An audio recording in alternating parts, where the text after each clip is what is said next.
नमस्कार।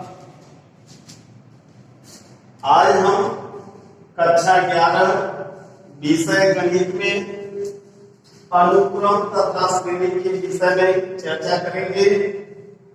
इसके पहले आप पिछली कक्षा यानी कक्षा 10 में समांतर श्रेणी के विषय में पढ़े और कुछ जानकारी प्राप्त किए होंगे, तो उसी पर आधारित है अभी इस श्रेणी के अंतर्गत कक्षा 11 में आप समांतर श्रेणी, गुणोत्तर श्रेणी ये सब मिलेंगे और उनके बारे में हम पढ़ेंगे।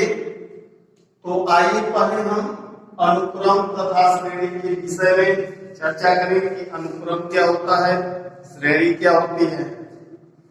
अब ध्यान दीजिए यहाँ पर, अब जैसे यहाँ पर मान लीजिए 2,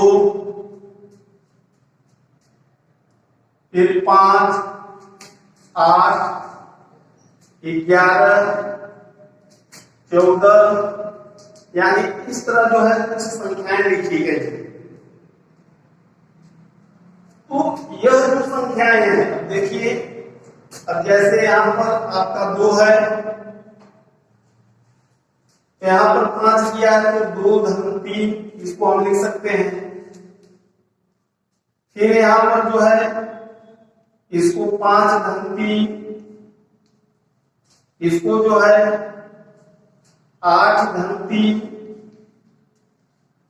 इसको जो है 11 धन 3, यानी इस तरह संख्याएं यहाँ पर यानी 2, 5, 8, 11, 14 डाट है।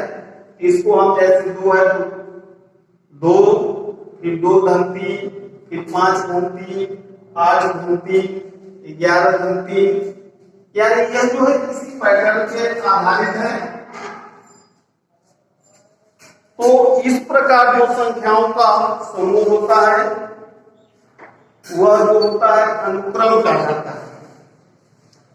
और उन्हीं संख्याओं को जब हम प्लस चिन्ह के साथ दिखाते हैं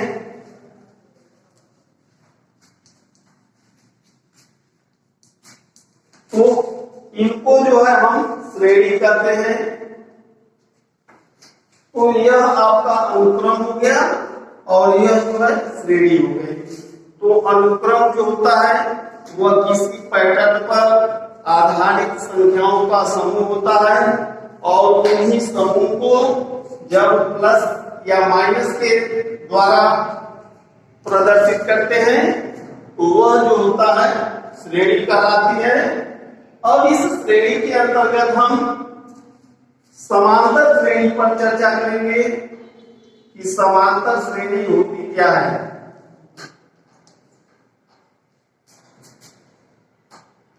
अब समांतर श्रेणी जिसको हम अरिथमेटिक प्रोग्रेशन कहते हैं, तो इसको शॉर्ट में जो है एपी से प्रदर्शित करते हैं, एपी।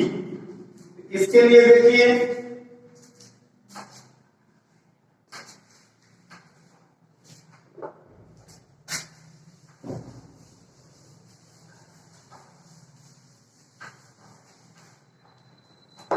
अब कोई श्रेणी मान लीजिए दिया है 2 धन 4 धन 6 धन 8 धन 10 धन डाट। अब ऐसे जो है एक श्रेणी है। अब पता यह करेंगे कि यह समांतर श्रेणी है कि नहीं। तो समांतर श्रेणी के लिए किन्हीं 2 पदों का अंतर ज्ञात करते हैं, किन्हीं भी 2 पदों का अंतर। अब जैसे मान लीजिए यहां पर हम 2 और 4 लेते हैं, यहां पर हम 4 और 6 लेते हैं, फिर यहां से हम 6 और 8 लेते हैं, फिर यहां से हम 8 और 10 लेते हैं। इनका अंतर यानी 2 क्रमागत पदों का अंतर, जैसे अब प्रथम 2 क्रमागत पदों का अंतर जैसे 2 और 4 का अंतर, तो 4 में 2 बराबर हो गया 2। फिर 4 और 6 का अंतर, तो 6 ऋण 4 बराबर 2, 6 और 8 का अंतर, 8 ऋण 6 बराबर 2, 10 8 और 10 का अंतर, तो 10 ऋण 8 बराबर 2। तो यहां पर देख रहे हैं कि दो क्रमागत पदों का जब हम अंतर ज्ञात कर रहे हैं तो यह अंतर जो है समान प्राप्त हो रहा है। तो ऐसी श्रेणी जिनमें दो क्रमागत पदों का अंतर सदैव समान होता है वह समांतर श्रेणी होती है, और जो दो क्रमागत पदों का अंतर होता है वही उस समांतर श्रेणी का सार्वंतर कहलाता है, या उसको हम पदांतर भी कहते हैं, सर्वांतर। इसको जो है स्मॉल b से प्रदर्शित करते हैं, और इसका जो प्रथम पद होता है यानी समांतर श्रेणी का जो प्रथम पद होता है इसको हम स्मॉल a से प्रदर्शित करते हैं। इसमें जो पदों की संख्या होती है इसको स्मॉल n से प्रदर्शित करते हैं। nवां पद जो होता है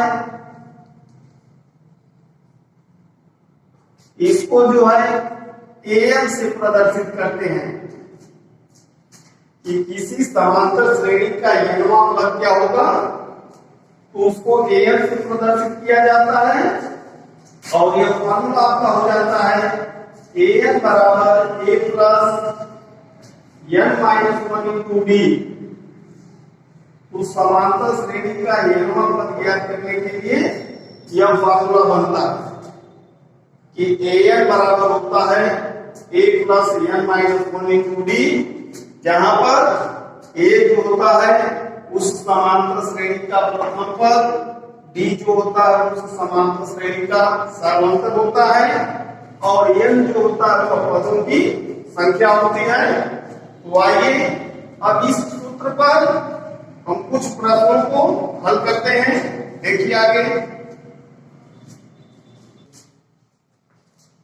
तो देखिए अब यहां पर कुछ समांतर श्रेणी के उदाहरण दिए गए हैं। अब समांतर श्रेणी के सूत्र के माध्यम से पहले वाले श्रेणी में 10वां पद, दूसरे वाले में 15वां पद और तीसरे वाले में 12वां पद ज्ञात करना है। तो यहां पर ध्यान देंगे कि अभी हम बताए थे कि श्रेणी को दिखाने के लिए बीच में प्लस का चिन्ह लगाते हैं, उसके माध्यम से प्रदर्शित करते हैं, लेकिन अब सामान्य तरीके में यानी किताबों में अब इस तरह जो है श्रेणी को भी अनुक्रम के जैसा ही लिख कर देता है। यह कोई जरूरी नहीं है कि यह हमेशा ऐसे ही लिखा हो कि 1 धन 3 धन 5 धन डॉट डॉट का 10वां पद, यानी इस प्रश्न को ऐसे भी हम लिख सकते हैं और उसके स्थान पर ऐसे भी यह हो सकता है। तो जब हम इसे हल करेंगे तो देखिए सबसे पहले इस जो श्रेणी दिया हुआ है उसका प्रथम पद हम देखेंगे इसका प्रथम पद क्या है। तो प्रथम पद को a से दिखाते हैं, तो a बराबर आपका हो जाएगा 1। फिर उसके बाद सार्वंतर यानी b का मान ज्ञात करेंगे। तो सार्वंतर कैसे निकालते हैं तो यह ध्यान देंगे, समांतर श्रेणी का सार्वंतर ज्ञात करने के लिए श्रेणी के दूसरे पद में से पहले पद को घटा देते हैं। तो यह हो जाएगा आपका 3 माइनस 1 यानी यह 2 हो जाएगा। फिर इसके बाद देखिए अब पदों की संख्या, तो जैसे यहां पर 10वां पद ज्ञात करना है तो वहां पर हम लिखेंगे n बराबर 10। अब आ जाएगी सूत्र लिखेंगे यहां पर an बराबर यह होता है a plus n minus 1 into b, इसलिए 10वां पद का मतलब यह हो जाएगा a10, यानी a10 बराबर यह हो जाएगा। अब इधर मान रख देंगे तो a के स्थान पर रख देंगे 1, n के स्थान पर हो जाएगा आपका 10 ऋण 1, पूरे यहां पर हो जाएगा d का मान जो है 2 है। तो यह हो जाएगा आपका 1 धन 9 में से 10 में से को घटाएंगे 9 और गुणे 2 यह हो जाएगा बराबर यह हो जाएगा 1 धन 9 गुना 18 और 1 को मिला देंगे तो यह हो जाएगा 19। यानी कहने का मतलब यह जो श्रेणी है 1 3 5 7 डाट डाट करके 10वां पद दिया है, तो इसका मतलब कि इस श्रेणी में 10वें नंबर पर जो संख्या आएगी वह 19 होगी। अब दूसरा जो है इसमें देखिए, अब दूसरे के लिए अब यहां पर प्रथम पद जो है 15 दिया हुआ है, तो हम लिखेंगे a बराबर 15, फिर d बराबर, तो d निकालने के लिए अब दूसरे वाले में से पहले वाले को घटा देंगे तो यह हो जाएगा आपका 13 ऋण 15 बराबर ऋण 2 और n बराबर यहाँ पर यह हो जाएगा 15वां पद ज्ञात करना तो n बराबर 15 हो जाएगा। अब लिखेंगे कि चूंकि an बराबर यह होता है a plus n minus 1 into d, मान रख देंगे a 15 बराबर यह हो जाएगा a की जगह लिख देंगे हम 15, n की जगह भी यह हो जाएगा 15 ऋण 1 और पूरे यह हो जाएगा d का मान जो है ऋण 2 है, तो यह हो जाएगा आपका 15 धन 15 में से घटाएंगे 14 और इधर ऋण 2 हो जाएगा बराबर यह हो जाएगा 15 माइनस यह हो जाएगा 28 और 15 में से 28 को घटाएंगे तो ऋण 13 आएगा। तो हम कहेंगे कि इस श्रेणी का 15वां पद जो है ऋण 13 होगा।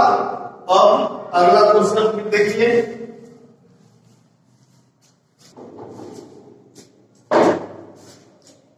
तो अगला क्वेश्चन देखिए, यानी ये तीसरे नंबर पे जो है कि समांतर श्रेणी दिया हुआ है 5 9/2 4 डाट डाट और इसका जो है 12वां पद ज्ञात करना है। तो देखिए इसके लिए फिर यहाँ पर हम लिखेंगे a बराबर 5, d बराबर ये हो जाएगा आपका 9/2 ऋण 5 बराबर ये हो जाएगा आपका 9 ऋण 10/2 बराबर ये हो जाएगा ऋण 1/2 और n बराबर ये हो जाएगा आपका 12 हो जाएगा।